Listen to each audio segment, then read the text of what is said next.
আসসালামু আলাইকুম সম্মানিত ভিউয়ার্স, কেমন আছেন? আশা করি সকলে অনেক অনেক ভালো আছেন। আজকে চলে আসলাম একটা নতুন ভিডিওতে। আজকের এই ভিডিওতে আমি আপনাদেরকে দেখাবো বাড়িতে কেন লাইন পুটিং করা হয় এবং লাইন পুটিং কি এবং লাইন পুটিংয়ের উপকারিতা।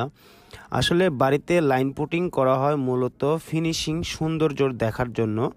আর লাইন পুটিং কেন ব্যবহার করা? লাইন পুটিং ব্যবহার করা হলে আপনার দেয়ালটি স্মুথ ফিনিশিং দেখা যাবে, আপনার দেয়ালটি অধিক সুন্দর দেখা যাবে। এবং লাইন পুটিংয়ের উপকারিতা কি? লাইন পুটিংয়ের উপকারিতা হচ্ছে আপনার দেয়াল যেভাবে ফিনিশিং দেখা যাবে সেরকম সুন্দরও দেখা যাবে। দূর থেকে আপনি দেখলে আপনার দেয়ালটিকে খুব ভালো লাগবে, কাছ থেকে দেখলেও খুব ভালো লাগবে। লাইন পুটিং কয় কোট ব্যবহার করা হয়? যারা প্লাস্টিক পেন্ট করবেন তারা চাইলে 2 কোট লাইন পুটিং করে আপনি চাইলে প্লাস্টিক পেন্ট ব্যবহার করতে পারেন। আর যারা লাক্সারি করবেন তাদেরকে আমি বলবো 3 কোট লাইন পুটিং করে আপনি চাইলে লাক্সারি পেন্ট ব্যবহার করতে পারেন। আর লাক্সারি ক্ষেত্রে